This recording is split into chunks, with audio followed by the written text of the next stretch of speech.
अफसर हो या मजदूर किसान, सबकी शिक्षा हो एक समान। कहा कि नरेंद्र मोदी बैकवर्ड नहीं है, नरेंद्र मोदी मोट जात का बनिया है। मुझे डर है कि ये टिकट बिकने की बीमारी छुआछूत की बीमारी है, ये हाथी से चल के कहीं साइकिल में न पहुंच जाए। अलीगढ़ सम्यक प्रकाशन आनंद साहित्य प्रकाशन के द्वारा प्रकाशित कराया और मानवर कांसी राम जी का पूरा संघर्ष जो उन्होंने दलित पिछड़ा आदिवासी एकता बनाने के लिए लड़ाई लड़ी और इस पूर्वांचल की धरती में गरीबों के लिए राजभर विधानसभा के दरवाजे बंद थे, नोनिया चौहान विधानसभा के दरवाजे बंद थे, पाल प्रजापति निषाद बिंद के लिए विधानसभा के दरवाजे बंद थे और गरीबों के लिए तो टोटली बंद थे। तो वो गरीबों के लिए दरवाजे खोलने का काम और गरीब लोग परमानेंट अगली पीढ़ियां भी बनती रहें, निर्धन लोग जीत के आते रहें, वो प्रबंध वो मैनेजमेंट मानवर कांसी राम जी ने किया, जो वक्त के झंझावत का शिकार होकर के आज वो करोड़ों में टिकट बिक रहा है। आप लोग उसके जानकार हैं। मुझे डर है कि ये टिकट बिकने की बीमारी छुआछूत की बीमारी है, ये हाथी से चल के कहीं साइकिल में न पहुंच जाए, बड़ा खतरनाक होगा। इसलिए मेरी कामना है कि होशियार रहो, यह साइकिल में न पहुंचे पावे, नहीं बड़ा अनर्थ हो जाएगा, बड़ा खतरा हो जाएगा। और मैं फिर कहना चाहता हूं कि धनवानों के धन का सहारा लेकर, धन के बल पर धनवानों को जिताकर जो भी हुकूमत बनेगी वो धनवानों की ही काम आएगी, निर्धनों के काम नहीं आएगी। निर्धनों के छोटे छोटे साधन का सहारा लेकर और धनवानों को जंगे मैदान में परास्त करके निर्धनों के बल पर जो हुकूमत बनेगी वो निर्धनों के ही काम आएगी, धनवानों के काम नहीं आएगी। अडानी अंबानी के पैसा के बल पर जो जीतेगा वो मेरा सगा भाई चाहे ना हो। ये झूठी बात है, साबित हो चुका है कि नरेंद्र मोदी बैकवर्ड नहीं है, नरेंद्र मोदी मोट जात का बनिया है, मोट जात का बनिया है, पेवर बनिया है। और आज पूरा देश में प्रचार हो गया। हमारे नीतीश बाबू सबसे पहले प्रचार किए कि अरे वो बैकवर्ड का है, अरे वो बैकवर्ड नहीं है। और आपसे वादा था 2017 में कि आप मुख्यमंत्री बनाएंगे बैकवर्ड का, हर जात से वादा किए और नहीं बनाए, ठेंगा दिखा दिए।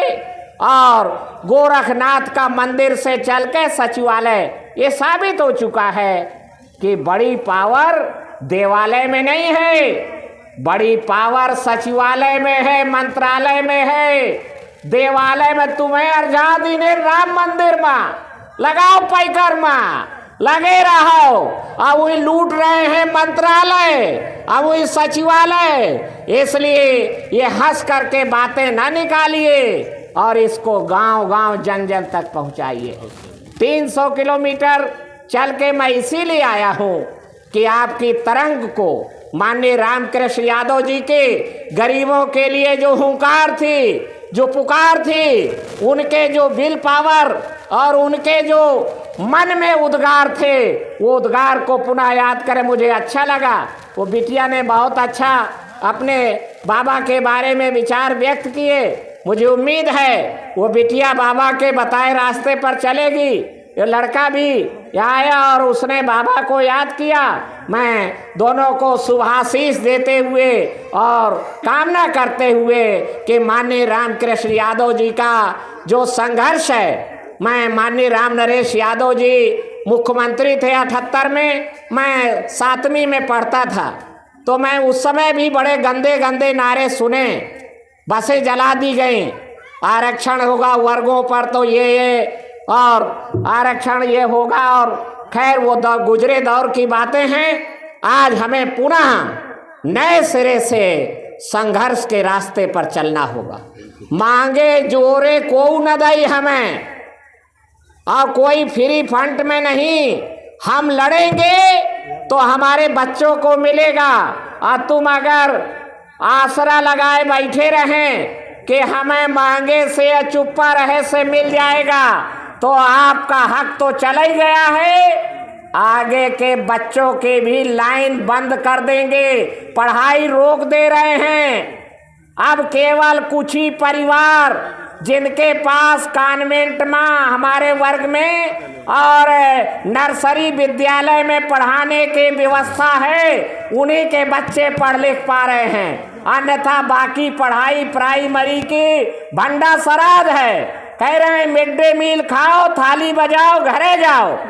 अपने लड़कन को जवाहर नवोदय विद्यालय में पढ़ा रहे हैं बाबू साहब लोग, और केंद्रीय विद्यालय में पढ़ रहे हैं उनके बच्चे, कॉन्वेंट स्कूल में पढ़ रहे हैं उनके बच्चे, और हमारे बच्चों को कह रहे हैं प्राइमरी में पढ़ो, और पढ़ो कम, खाओ ज़्यादा, मिड डे मील खाओ, थाली बजाओ, घरे जाओ।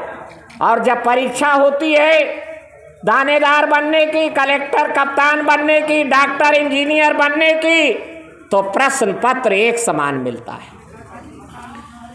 जवाहर नवोदय विद्यालय में पढ़ने वाले बच्चे को भी वही प्रश्न पत्र, अब प्राइमरी में पढ़ने वाले बच्चे को भी वही प्रश्न पत्र।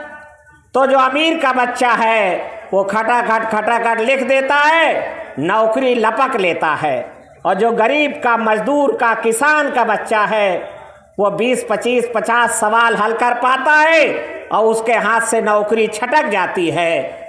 इसलिए हम लोगों ने सोचा, माननीय रामकृष्ण यादव की विचार की छाया में, विचार की रोशनी में हमने ये सोचा कि जब भाई परीक्षा एक समान है तो भाई शिक्षा भी एक समान होनी चाहिए, शिक्षा भी एक समान होनी चाहिए। अफसर हो या मजदूर किसान, सबकी शिक्षा हो एक समान। वन नेशन वन एजुकेशन, क्योंकि एग्जामिनेशन एक समान है। तो जब एग्जामिनेशन एक समान है तो वन नेशन वन एजुकेशन। और तुम भाई बात कर रहे हो वन नेशन वन इलेक्शन की, ठीक है, वन नेशन वन इलेक्शन तुम्हें संविधान बदले परी तय बना पाई हो, तो पर वन नेशन वन एजुकेशन तो हमारी ज़रूरत है, हमारी पुकार है, इस देश की आवश्यकता है। नहीं ये दोगलाएं करते रहेंगे, हमेशा हम छुआ-छुआवल का खेल खेलते रहेंगे। हम आगे पढ़ाई पढ़ेंगे तब तक वो और ज़्यादा आगे की पढ़ाई पढ़ लेंगे, और फिर हमारे लड़कन को पछाड़ देंगे। इसलिए IQ लेवल जिसको मेधा कहते हैं, वो मेधा हमारे बच्चों में ज़्यादा है, पर अवसर फैसिलिटी हमारे बच्चों को जब नहीं मिल पाती है तो हमारे बच्चे पिछड़ जाते हैं। इसलिए जवाहर नवोदय विद्यालय हर जिले में एक होना पर्याप्त नहीं है। हर न्याय पंचायत में 6 गांव के बीच में एक जवाहर नवोदय विद्यालय बनाया जाए, और शिक्षा का बजट जो 3% है इसको 25% किया जाए। इसके लिए हम लोग एक व्यापक एजेंडा बनाए हैं, लड़ाई लड़ रहे हैं। आप सबका सहयोग और लड़ा जाएगा, आप सबके मदद से, आप सबके साथ लेके लड़ा जाएगा। यही मैं कहते हुए अपनी बात खत्म करता हूँ। धन्यवाद। जय भीम, जय भारत, जय समाजवाद। बहुत बहुत धन्यवाद। यह शपथ लेते हैं कि हम अपने देश की लोकतांत्रिक परंपराओं की मर्यादा को बनाए रखेंगे तथा स्वतंत्र निष्पक्ष एवं शांतिपूर्ण निर्वाचन की गरिमा को अक्षुण्ण रखते हुए निर्भीक होकर धर्म, वर्ग, जाति, समुदाय, भाषा अथवा अन्य किसी भी प्रलोभन से प्रभावित हुए बिना सभी निर्वाचनों में अपने मताधिकार का प्रयोग करेंगे। जय भीम, जय भारत। बहुत धन्यवाद सर। हाँ, अब दरोगा जी हैं तो मिल मिला। हाँ हाँ।